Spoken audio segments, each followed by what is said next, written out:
Muy buenas tardes, días y noches a todas las personas que nos acompañan el día de hoy. Mi nombre es Lindsay Deeds y una vez más estamos aquí gracias al patrocinio de WhatsApp Kansas City y WhatsApp Worldwide, incluyendo su sección de WhatsApp Latinoamérica.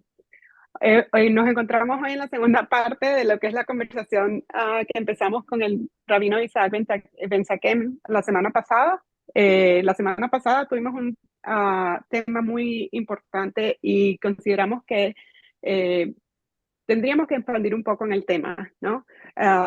Hablamos de lo que era la ausencia del dogma, de lo que era liberarse de ese pensamiento restringido, hablamos de lo que era el camino personal, tocamos cómo encontrar esa plenitud dentro del ser, pero me parece que fue un tema tan importante que decidimos que teníamos que expandirnos un poco más. Creo que hoy nos vamos a enfocar en extender un poco lo que empezamos en nuestra conversación anterior. Entonces, una vez más, mi querido Ravi, bienvenido. Gracias por estar Bueno, aquí. gracias por la nueva invitación y es verdad lo que tú dices en referencia a esa temática. Fíjate que en ese resumen hay un común denominador que lo podemos resumir en un valor importantísimo que es la libertad. Ujú. Libertad.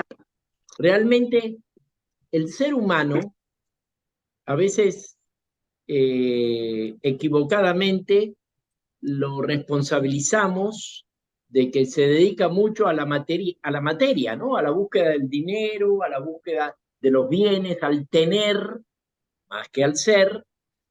Y en realidad, la finalidad última de aquel personaje que se dedica a eso para tener dinero, ¿para qué? Para disponer de tiempo y ser libre, no tener obstáculos, no tener limitaciones.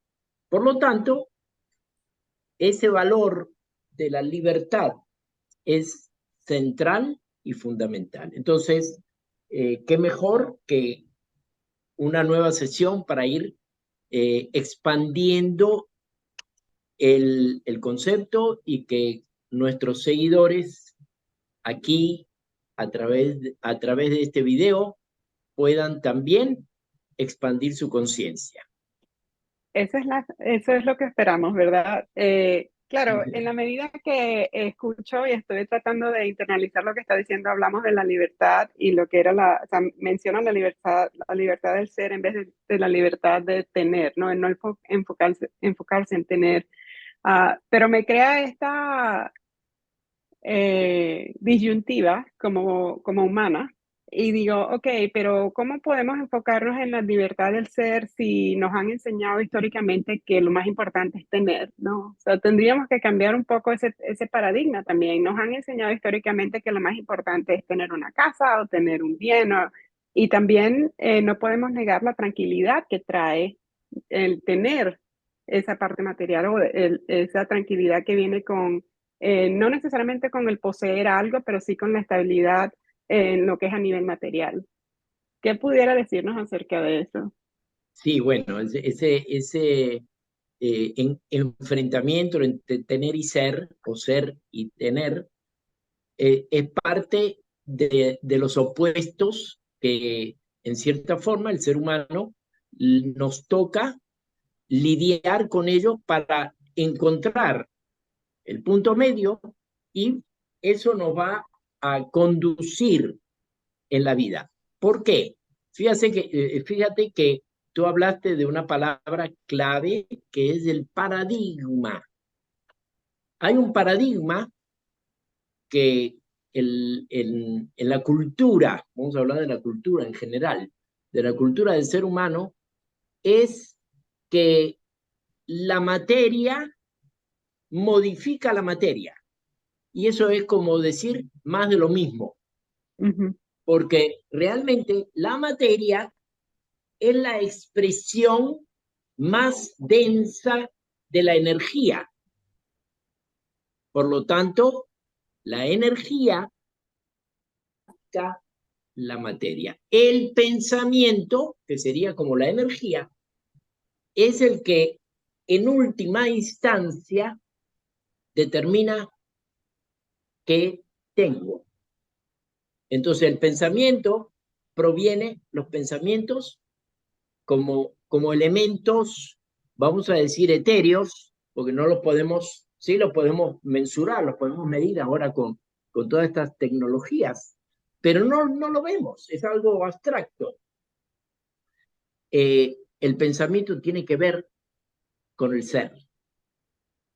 Por lo tanto, trabajar nuestra raíz, que todo se origina en la pirámide, en eso que está más arriba, que es abstracto, frente a lo denso, que es la materia, el, el ser, ¿sí? En la medida que, como decimos, seamos auténticos, palabra clave, auténtico quiere decir ver la totalidad de posibilidades que podemos alcanzar a través de la infinitud del alma. Yo sé que esto es un concepto poco cotidiano, que hay que anclarlo, pero bueno, de eso Sí, bueno, creo que es un trabajo constante, ¿no? Porque, o sea, hablamos de lo que es el balance, hablamos de repente del ser, el tener. Cuando me está conversando todas estas cosas, lo primero que me vino a la cabeza fue, bueno, pero de repente la clave está en que los dos son necesarios, ¿verdad? O sea, estamos en un mundo material, pero es no medir el valor del alma o del ser ah, en relación a la cantidad de lo material que tenemos, sino por el contrario, empezar por el valor que tiene el ser y la capacidad que tiene de avanzar, y por eso es que lo material es posible. Es lo que estoy entendiendo. Sí, ok. así Ah, es. entonces, De hecho, perdón, disculpa, para ejemplificar un poquito más, porque me pareció muy etérico lo que dije, ¿no? Eh, una persona que padece una enfermedad, eh, las soluciones que encontramos en este plano material son paliativos, ¿sí? De hecho, hay enfermedades que todavía no han sido, por la ciencia, no han sido curadas. ¿Por qué? Porque, bueno, no, porque materia modifica la materia, pero es como ponerle parches a un caucho que está desinflado. Es ponerle parches. Ahora, ¿cómo lo soluciono? ¿Cómo tengo un caucho nuevo? ¿De qué forma? ¿Sí? Tengo que ir al pensamiento. ¿Sí? Ese pensamiento, a lo mejor de baja autoestima, ese pensamiento de frustración que la persona pudiera tener, ese pensamiento de cansancio, de agotamiento, porque siempre va por un camino y encuentra obstáculos.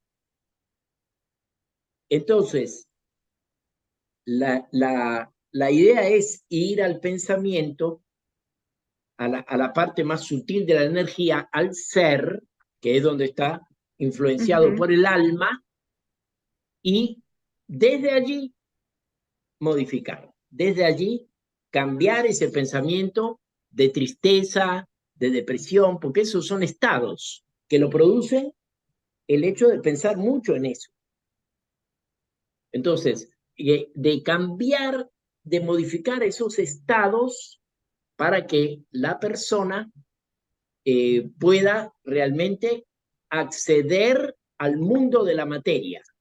Porque si no lo visualizamos, primero, integralmente, de punta a punta, de pensamiento a materia, no vamos a tener la visión integral del proceso.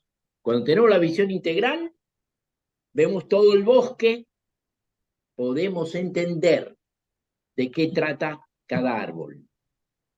De mantenernos en perspectiva. Y lo otro que pienso es, bueno, Descartes decía, pienso y luego existo, ¿no? Pero pareciera que aquí no es pienso y luego existo, es apreciar la existencia y después, desde esa apreciación de la existencia, formar un nivel de pensamiento en donde que nos permita avanzar desde esa plenitud. Es algo así, Sí, ¿no? hay una retroalimentación, hay una Okay. retroalimentación. Voy del pensamiento a la materia. Cuando hablo de materia me refiero a los hechos, al tener, ¿no? Al poseer, ya sea dinero, ya sea bienes.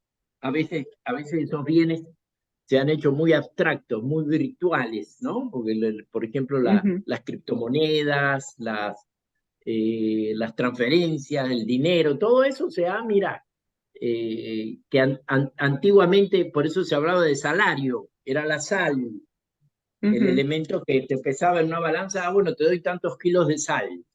Pero hoy en día todo eso se ha virtualizado.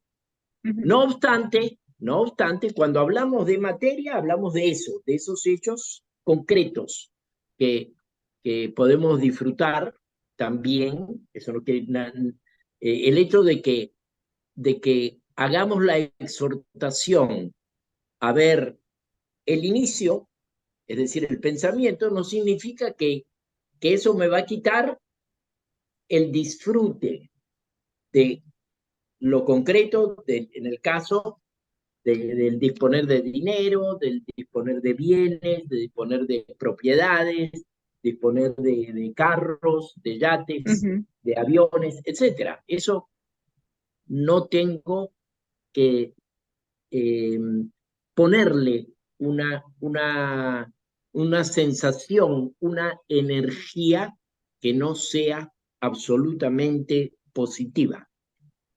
Bueno, y que también pudiera representarse como que esa visión del, o sea, como estar presente en las cosas que no tengo, en vez de estar presente en las cosas que tengo, ¿no? O estar presente en un futuro sin darme cuenta que es el presente lo que está creando ese futuro y haciéndolo realidad, ¿no? Eh, una de las cosas que hablamos en la conversación anterior fue parte de lo que era el dogma, ¿no? O sea, y el dogma relacionado con eso, sino, y venir desde ese dogma restringido o ese dogma con un sistema de pensamiento limitado. También hablamos de lo que era encontrar como ese camino personal hacia la plenitud y liberarse. Y entiendo eh, que el dogma a veces puede ser algo como perjudicial, ¿no? O sea, puede tener dos lados en donde puede ser bueno o puede ser malo. ¿Por qué no nos habla un poquito de lo que es ese camino que usted ha experimentado en cuanto a lo que es esa liberación del dogma?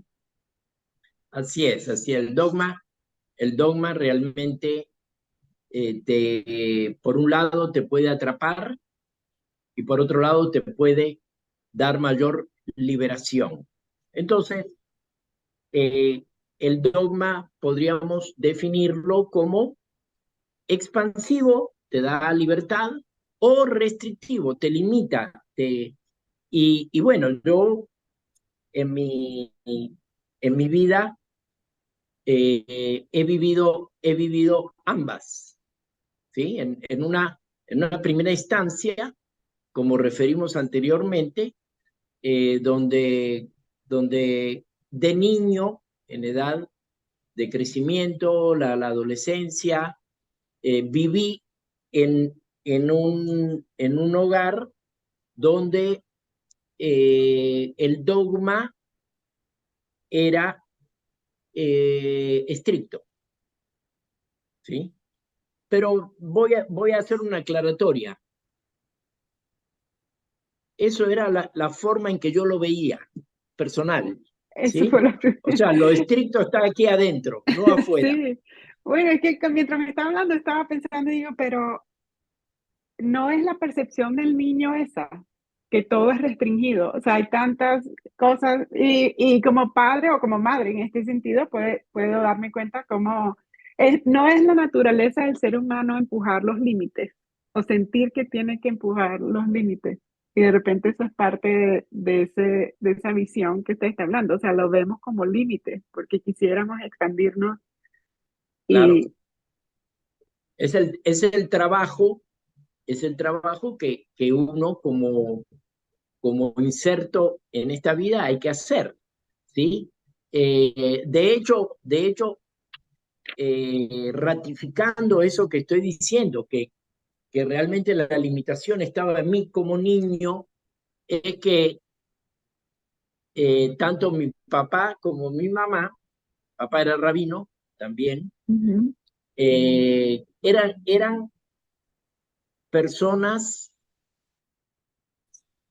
sí, eso yo lo percibí mucho después, ¿no? No en ese momento. Eran personas amplias de visión de la vida, muy expansiva, muy asertiva, ¿sí? Y para nada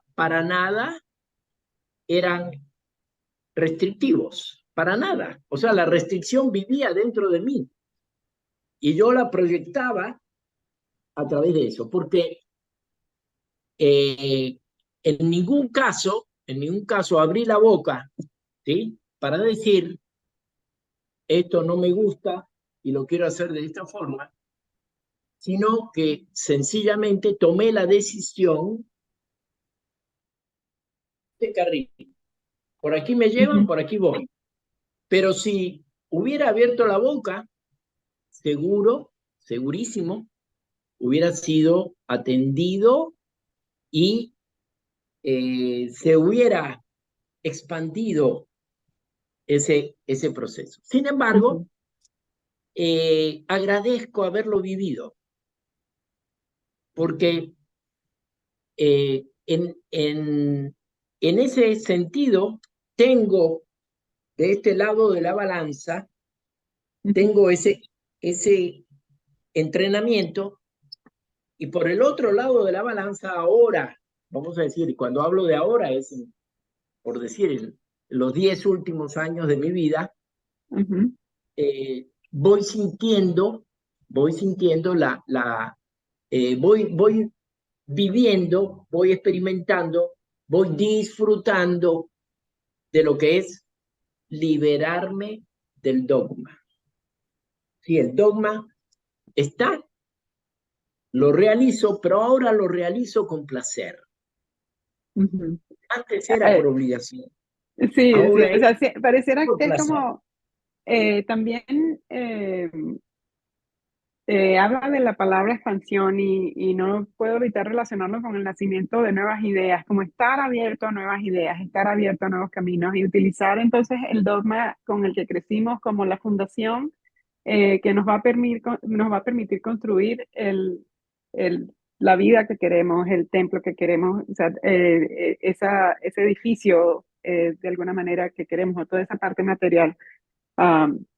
Y como siempre no puedo evitar ver que pareciera que la vida pues tiene múltiples lados, pero también en el caso del dogma depende de la visión que tengamos, ¿no? O qué tan restrictivo no puedo evitar ir otra vez hacia la parte de tener y ser y ver como esa eh, dualidad de, ok, puedo utilizar el dogma, puedo aceptarlo, no me puede gustar en donde el dogma en el que haya crecido, pero al mismo tiempo puedo ver y usarlo como una herramienta para impulsarme hacia adelante, para llevarme hacia ese pensamiento libre, hacia donde quiero estar, pero enfocándome en la parte del ser y en la parte expansiva de lo que significa tener un dogma. Mencionó un poco lo que era la parte de la fe y por supuesto hay muchos problemas ahorita en el mundo relacionados con ese pensamiento restrictivo o falta de aceptación hacia otros pensamientos o paradigmas, ¿no? Um, Cuando habla de lo que es ese camino personal o ese camino hacia la plenitud o cuando habla de esa visión propia de verlo como algo restringido, ¿cómo lo transpolaría usted o lo traduciría hacia lo que es esa parte de la fe y cómo promover esa aceptación no solamente de la propia limitación del dogma personal, pero también promover esa aceptación del dogma ajeno o el externo? Correcto. Eh, lo interesante, lo más importante, es la conexión con Dios. Eso es lo más importante. Y cuando hablo de conexión con Dios, es siendo que somos imagen y semejanza, es la conexión y la intracomunicación con nosotros mismos, con esa chispa divina, ese Dios en pequeño que todos tenemos. En la medida Ujú, que el dogma, en cierta forma, es una limitación, porque cuando hablamos de dogma, igual a limitación. Toda limitación ocurre en nuestra vida para que la trascendamos, para que en función de ese obstáculo signifique un salto, como la carrera de saltos, ¿verdad? Cuando el atleta tiene obstáculos y va saltando, y salta uno, y salta otro, y salta otro, etcétera. Y ujú. cuando llega a la meta, se siente altamente feliz. Entonces, el dogma hay que percibirlo como es una limitación, porque dogma es algo que es así, vamos a decir, que no se mueve, Ujú. que no se va a mover. El que se va a mover es el individuo frente a la apreciación o frente a la limitación. Entonces, Ujú. si logré saltar, es un dogma expansivo. Si me quedé y eh, la persona tuvo miedo de saltarlo, es un dogma restrictivo. Entonces, lo que estoy bueno, dijo muchas cosas. O sea, la primera me encanta porque el concepto de Dios es un concepto expansivo. O sea, la definición que me está dando es un concepto, o sea, cualquier definición que sea, que tenga la persona como Dios, ¿no? En primer lugar. Y en segundo lugar, pareciera que es en la medida en la que me siento atascado, entonces la pregunta personal para mí sería, ¿estoy siendo preso de mi propio dogma o de mi propio sistema de pensamiento? Y antes de culpar al otro que veo afuera, porque tendría yo que entonces también reflexionar y decir, ¿por qué no estoy saltando?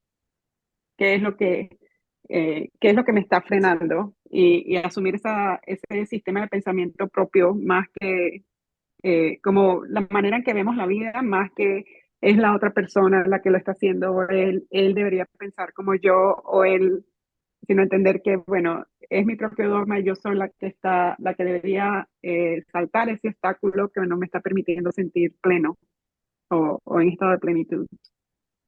Así es el hecho y así vamos en la vida, con el dedo, con el índice ahí señalando a todo el mundo Ujú, responsable de nuestras vivencias, de nuestras experiencias, de nuestra voluntad, de nuestro deseo, todo eso es responsable el otro. El primer paso, y aquí podemos dar una recomendación importante para tener en cuenta. El primer paso ujú. es empezar a ver hacia adentro, empezar a ver cuál es mi grado de responsabilidad y compromiso en este tema, en este asunto. Y el segundo paso es enfrentarlo. Y siempre vamos a tener las herramientas. ¿Por qué? Ujú. Porque somos seres que tenemos a Dios adentro y somos seres ilimitados. Siempre vamos a poder trascender esos límites, pero tenemos que dar esos dos pasos. Es como, eh, como eso que aparece por ahí, mire, eh, cocinar o desayuno en dos pasos. Muy bien, aquí vamos a poner. ¿eh? Esta es la receta simple. Sí, trascendencia de la vida en dos pasos. Primero, reconózcase como creador de su vida. Ujú. Segundo paso, en función de sus límites, de sus limitaciones, vea sus potencialidades. Y bueno, lo podemos poner en tres también. Ahora que ya veo sus Ya yo tengo uno. potencialidades, Salte. Y ahí viene el, ahí viene el amor, el beneficio, justamente me estoy acordando, ya que estuve hablando de mi infancia, ¿no? Del dogma, Ujú. todo eso, y mi visión acerca de mi familia. Mi papá era una persona muy amplia, por cierto, hace como unos meses se le hizo un homenaje, luego de 35 años de haber fallecido, le hicieron un homenaje, inclusive se escribió un libro Oh, sobre qué su vida. lindo. Ujú. Sí, una persona muy querida, muy amada, y para ser querida y amada tiene que ser libre. Así que no hay duda que era mi percepción. Yo recuerdo, eh, un señor, cuando él llegó a Argentina, él vivía en Marruecos. Cuando él Ujú. llegó a Argentina, vivió en una sinagoga. La sinagoga se caracterizaba porque tenía el edificio de la sinagoga y la parte de atrás eran donde vivían los cuidadores. Y él vivía en esa parte, ahí le asignaron Ujú. una parte allí. El rabino de esa sinagoga, ante una reacción muy natural, sintió miedo. Es decir, están trayendo a una persona de afuera como rabino estrella, me van a sacar, etcétera. Bueno, cuestión que como acto vamos a decir, de supervivencia, ¿sí? Tenía ciertas conductas un Ujú. poco, vamos a decir, no favorables. Y ahí asimismo vamos a decir, como que la familia involucró a su familia contra la familia del rabino. Vamos a decir, Mm. vamos a ponerlo así en esos términos. Y yo Pero es, me recuerdo años después, mi papá conversando con el hijo de este señor. Y este señor me dice, yo era un niño, tendría 8 o 9 años. Me dice, este señor es la persona más evolucionada de la Tierra. Así definió a mi papá, imagínate. oh. Vamos a decir como, entonces yo dije, después, cuando vi ese hecho, yo dije, la verdadera trascendencia, y esto es lo que quiero traer acá, es Ajá. cómo convertir a tu enemigo en amigo. Qué lindo. Qué lindo, muchísimas gracias, Rabino. Hablamos tantas cosas, bueno, vamos a continuar la conversación. Anoté los pasos y creo que me llama la atención que mencionó el miedo, porque una de las cosas que siento que a veces nos para en dar ese salto es el miedo. Entonces, yo lo resumí en 4 pasos. El primero es reconocernos como creador de nuestras vidas. El segundo es vernos en función de nuestros límites, pero también en nuestras capacidades. Y dentro de esos límites, hacer como un inventario de los miedos que tenemos y los que nos está enfrentando a saltar. Y por supuesto, el paso número 4, saltar. Me voy con lo último que dijo, me parece que es una frase maravillosa y es la verdadera trascendencia, es convertir al enemigo en amigo. Muchísimas gracias por estar aquí. Continuaremos la conversación. Unas últimas Exacto. palabras. Sí, quería decir que, entre comillas, el enemigo es el miedo, es el no querer saltar, es la valla, etcétera. Ese es el enemigo. Ahora, la inquietud y la verdadera libertad, empezamos con esa palabra, la verdadera libertad es convertir al enemigo en amigo. Muchas gracias, Ravi, por estar Bueno, aquí. Como siempre, un placer. Y bueno, nos vemos hasta la próxima. como no, igualmente para todos nuestros seguidores, un fuertísimo abrazo con mucho cariño y amor. Shalom, shalom. Okay.